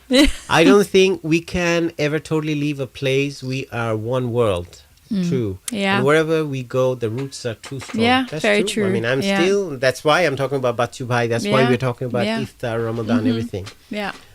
Neha Karim, Piaju and K. Bhaja? Bhaja. Bhaja is fry. Okay. But I don't know what she's saying. While enjoying the breeze on the beach. Well, it sounds great anyway. Oh, kakra. So that's crab. Okay. Oh, wow. they serve that. You are right. FB made us more complex. Social media, exactly. Because I heard Mithul had to do a post during lockdown about his entrepreneurship. There are people who are making comments, saying bad things, and he had to deal with it. But it was so nice. He was so resilient in dealing with it, and he had some good message on social media, which Mithul did during the time. And Selena says, speaking of hospitality, my cousins were always vying to sit next to me during breakfast, lunch, and dinner. On one occasion in Jaflong Beach. Jaflong Beach is in Sylhet. It's an amazing beach. Yeah. They were all grabbing my feet to wipe the sand off with wet wipes. I never had that kind of experience. Very different to British cousins. Yeah, for sure.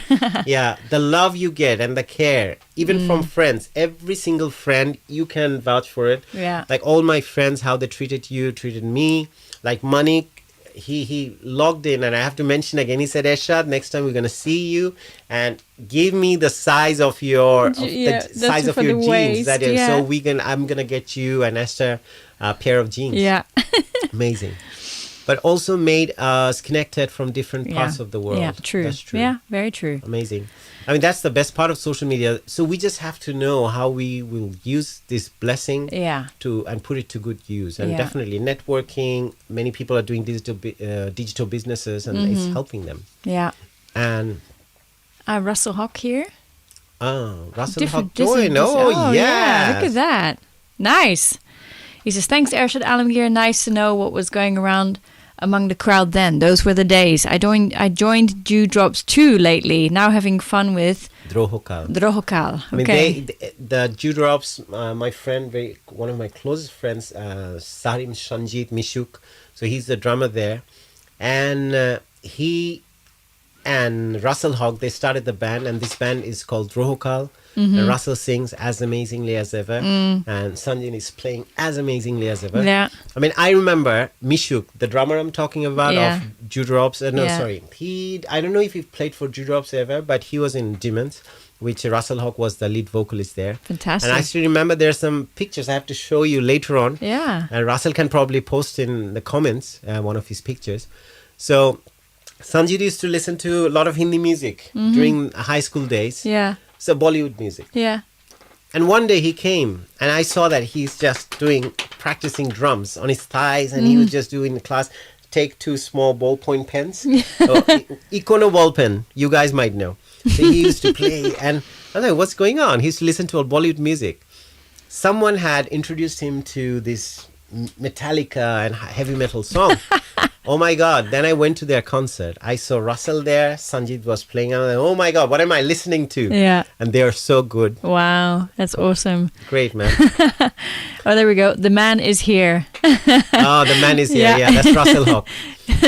Can I request next week Amar A Jibon by Ayub Bachchu? You have time? Oh yeah, definitely. I think we're going to prepare a whole repertoire for next week, right? We have some requests to fulfill. Yeah. I mean, I might have to push it a bit forward next week. The show, I'll let you guys know. Probably if next week there's something I cannot avoid that. So Probably it will start at 7 or 7:30. I think 7. 7 is doable. Yeah. So that is for everyone who's listening now. I think we should just decide right now. We do it. Yeah. So next week we won't be at 6 o'clock, but we'll be at 7 o'clock. Yeah. And it will be for an hour. But I think we should dedicate it to the different songs and requests and the wonderful people. It will be a special show for our followers. I'll try to work on the songs. I have to get ready for Nikat's gig as well. Yeah, because it's true. There's a lot going on. We have a gig coming up at South Bank Center, which Nikat is organizing. So I have to work on that too. And replying to Selena, Nikat is making some comments on that. She's giving the names. Shonjip Chaudhary, Ami Tomake Bole Debo is my favorite song. Ami Tomake Bole Debo ki je ekadir ghora Ami hete gechi biran pothe. That's the song. Okay. Russell Hawk, thanks Ershad. Okay, yeah. And can I recall? Okay, that's we. Zubair Babu, another guy from the 80s, 90s and early 2000 when he was in Bangladesh. He used to make amazing music videos and many of Bachu Bhai's music video. He made it, but he's in London. Awesome. So great to have him here among us. Join us next week at 7 o'clock because we're going to have some performances. Yeah, Zubair Babu, I mean, he's a legend. Wow. Thank you for joining us. Yeah, thanks for joining and we love it. Love to have you here. And Neha Karim replying to Selena Ray. Selena, I didn't even heard this song. How come? Can you send me the link? Oh, yeah. So, yeah, you guys and Russell. Yes, man. Yes. Rock on. And Selena is saying, repertoire is my... favorite word, Esther. Okay, repertoire. Okay. Repertoire. Do you remember we called Russell our own Bruce Dickinson? Exactly. Oh my God. Awesome. Russell, give us a call, please. Yeah. Russell. Hey, man, you should give us a call. The number is there. You've got fans here. You have fans who are listening. And sing something from Iron Maiden. Yes. Yeah, because I remember he had this thing. Exactly. They used to call the Bruce Dickinson of Chittagong. The number's right there. The number's right there. Russell, please give us a call and sing a few lines on WhatsApp. Just please. I mean, this is my request to you as a friend. And Mithul, do you remember? Yeah. And you have pretty good studio, Ershad. I know. It's pretty awesome. Man. We built it together. She helped me to build the studio together. I designed it and then you did all the hard work. Yeah. Nikat, oh my God, Ershad, thank you for the 2 lines. Thank you, my pleasure. Great. Zubair Babu is listening. Always our pleasure, and it's great to have you here among us. You sing well too. Oh, thanks, Russell. But main thing now, you sing how amazingly. You should give us a call. Please don't delay. Yeah, Neha's saying the same thing. Please sing something. Chol. I performed Chol, the version you have done with my band in England. Did. Yeah, it's on YouTube here. Yeah, actually. It's on YouTube as well. My band played exactly the same way you guys, and I played the solo guitar. Russell. Yeah, exactly. Come on, Russell. Please sing something for us, Russell bhai.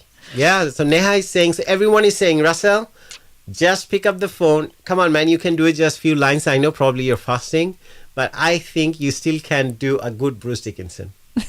I can't, buddy. My kids are asleep right beside me. Okay. Oh, no. So we won't. Next week, because on next week's show, we have some songs happening. Please, even Bruce please. Dickinsons in the world, they have their kids. So sometimes they have to keep quiet and silent. So we forgive you. Oh, that's lovely. Yeah, but Russell, thank you for considering it. Thank you. Thank you. Definitely, you should make a plan. Then it's not just few lines. You sing a few songs, basically. Yeah. He plays the guitar and he sings. Be awesome. So it'd be great to have Russell. And Chol as well, which I have done. Yeah. So it's so nice to have all these people today. Yeah, I remember that one. And yeah, you remember that. I do, yeah. You edited that one. I edited a video, yeah. So everyone who is here today, I mean, as Nikat said, we started talking about our regrets. I shared. From there, we went to food, then Halim, then Iftar, Piyaju, Beguni, and talking about Ramjan or Ramadan. And then we went into good memories of Bangladesh with Ayub Bachu Bhai. Yeah. I shared some of the memories I had with him, amazing time I spent, and a lot I learned from him. And also people who shared their memories with him. Really nice. Yeah. Russell is laughing. Yeah, exactly. The Bruce Dickinsons in the world, they have their kids too. Oh, yeah. So, reply to Russell Hawk, he will be fine as he's Rockstar's kid. That's true. I have my cats. Trust me, my cats. When I used to practice, they loved it.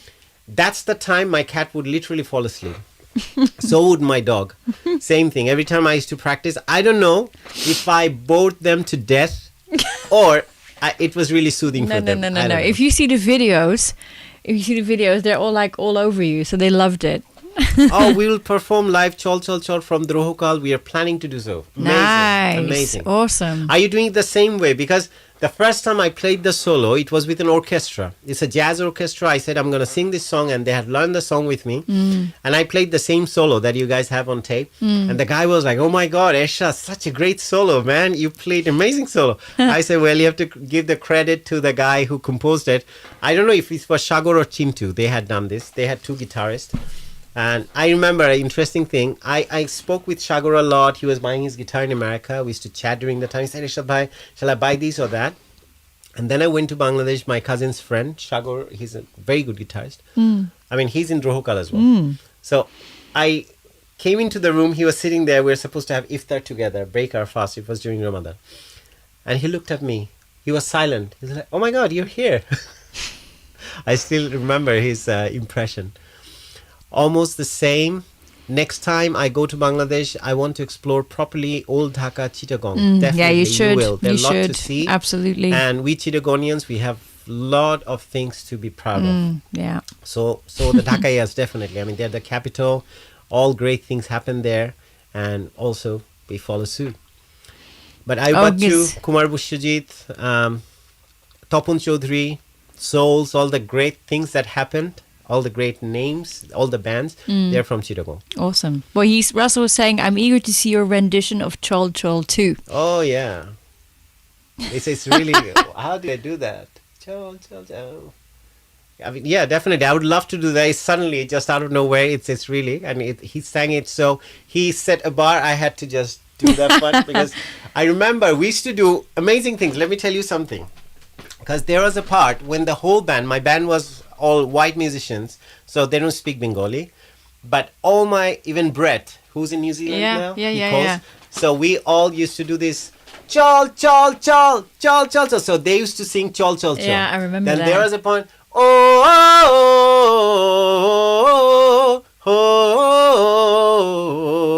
something like that. So then they used to do it with me, but main part was that everyone was like chol chol chol chol chol chol. That's So the part that was I remember fun. too. Yeah, that was so good. Have you guys been to Sylhet, or you couldn't because of COVID? Correct, we couldn't. Please share the link if you have that. Yeah, definitely. Yeah, we will. I'll share that. I sang a little bit different during that time, but then later on I figured out. But the solo is the same, and the other things, the whole song, you see that the video was a bit. It was shaking because the guy who was doing the video, he was dancing at the same time. We had such a blast of a concert, I remember, and that song, people really loved it. Yeah, we'll do that. I think Esther is trying to share that. She's I'm going to do it. I'm going to do it right now. Yeah, I'm going to do it right now. You guys would see that. It's so amazing to see Russell Hawk, Mithul, everyone. So Russell, before you're definitely there. Your kids are sleeping. And since you're in Bangladesh, you are getting ready for Sehri probably. So if you don't go back to sleep, let us know one thing. I'm asking people, and that's how we started. Is there any regret in your life? And if you have the regret, what is that and what you have learned from that? I mean, it's a good practice. I feel that when we talk about this, it's kind of a wake-up call to ourselves. And it's a moment of awakening that when we realize that this is what we haven't done, and this is how I would do it next time. And you can put that to practice, probably your future endeavors. And if you have done something that you regret, you can also, that could be a lesson. So if you have something like that, please share with us. Mithul, same goes for you. Selina, you haven't done that. And Nikat, you can do too. Saira, she hasn't done it, but Saira probably is busy feeding the whole family. And she's cooking as well, frying, and she's probably listening. I don't know. A lot of people listening at the moment. I think Esther already shared Chol Chol Chol. Yeah, I did. I mean, that was way back in 2009. So 13 years ago. Yeah. Yeah, that was with my band Surreal. And Brett was there. Harry Deacon is the bass guitarist. John Harris, the drummer. Yeah, and you can amazing see band. It's on YouTube, and the whole show is there. I've just put the link in the bottom there, I think. Oh. There we go. Yeah, it's there. It was captured by mobile, so... Yeah, someone, and the guy who's filming it is so excited, and he's dancing along. Is it Neha? I think it was Neha who was dancing, jumping, and recording it. I don't know.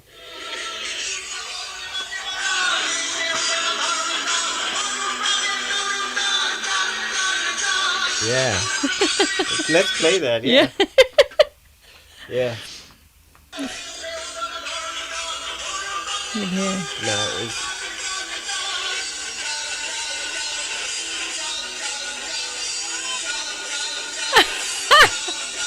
Thank you, Neha. ooh.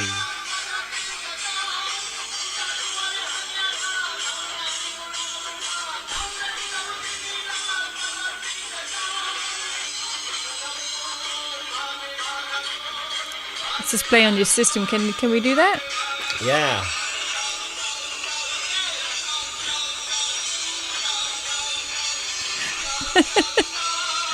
We can't play it here, can we? Yeah. Yeah. I love this part. That's my...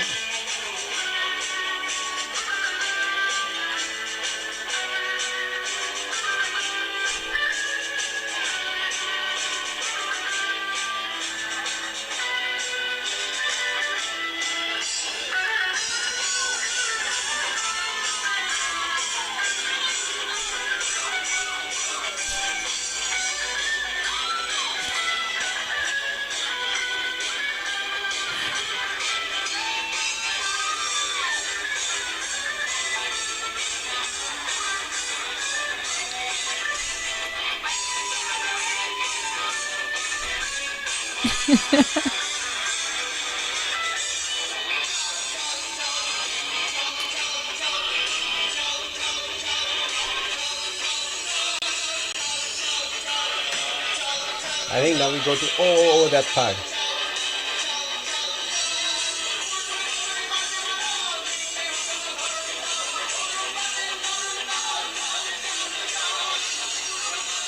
Yeah. So that's what it was. Yeah, just a little bit. So I don't know. I mean, we're just sharing on the mic. So Ershad shared the link already, so you can listen there. But yeah, Russell, it was tribute to you guys. Amazing. You guys had done a great job composing, you singing it, and such a great team they had. See you in next episode. Let's take a nap. Love you. Thank you. Thank you, Mithul. Definitely. I mean, I'm so glad my friends are joining now so we can have more chat. We can be nostalgic. We can share some experience. So it was always me sharing it, single-handed.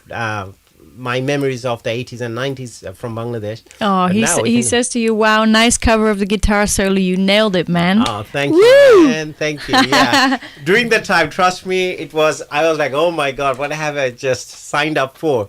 Because that solo was amazing. And I'm not sure because it feels like two people played the solo, probably. But when I was playing it and you're playing live, there's no takes, cuts, or you can't join things together. You just play jumping. I was thinking, okay, how can one person play that part? Then someone else is coming from somewhere. Yeah. So it was nice. It was a good experience and good learning curve. Awesome. So thank you, Russell. Well, it's almost time for us to sign off as well because we have a few more minutes left. 10 more minutes left. So awesome. I think what I'm going to do, people are joining in. I know I see a lot of people are joining. Yeah, but, it's nice. And Russell had made a commitment that he's going to sing for us one day. And the Bruce Dickinson we talk about, people would know what we are talking about. Yeah. Chintu played the solo. Yeah, exactly. Okay. So Chintu, he's a sound guy for a television channel now. Yeah, nice. Amazing guitarist. I mean, he had to go through a lot. I know his things, and you know it better than I do, probably, Russell, because you guys were together in a band. I remember his guitar was broken once by his dad. Oh no, just like the movie. Yeah, he had to smuggle guitar into the house or things like that. And he was so good because he was doing music back in the days when we didn't have that technological advancement. He used to know how to do this MIDI, he used to hook up this keyboard, and he used to arrange music. Wow. Amazing musician. Wow, amazing great. musician. Awesome. And such a good guitarist. Nice. I've seen him recently, and I told him, why aren't you doing in a band? I mean, why aren't you doing any music? I mean, that's something Russell probably is asking him too, or all the friends. So guys, it's really nice to see you and everyone who joined the conversation today, despite you are all fasting. Yeah. And I mean, people in Bangladesh, they had broken their fast and they're now getting ready for the series. So you eat in the middle of the night. Yeah. for the next day. Yeah, exactly. So they are getting ready for that. So Selena is there, Neha is there. Thank you, Syra. Then we had Simon, Nikat also. Nikat. Yeah, amazing, and such a lovely conversation. And as it's a whole gamut of conversations that it spanned from one place to another, and how we digressed. And as usual, it just went up and up and up and up. It just keeps going up. This is epic. So you guys make it happen all the time.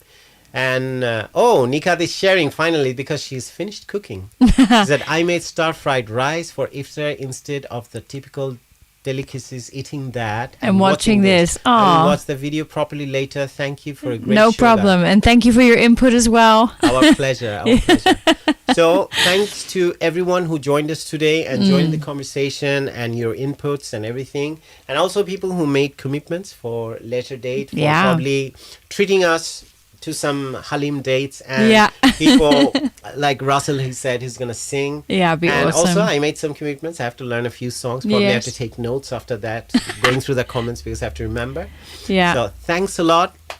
Neha said, enjoy your live, guys, as always. Oh, nice. The Thank curry you, was Neha. amazing. Good. Selena's eaten. Excellent. Extremely jal. Russell, and Russell's saying, nice show, E&E. Yeah. Yes. Woo!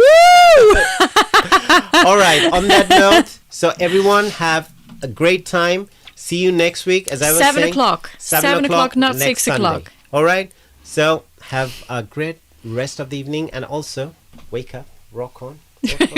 Keep going. Yeah.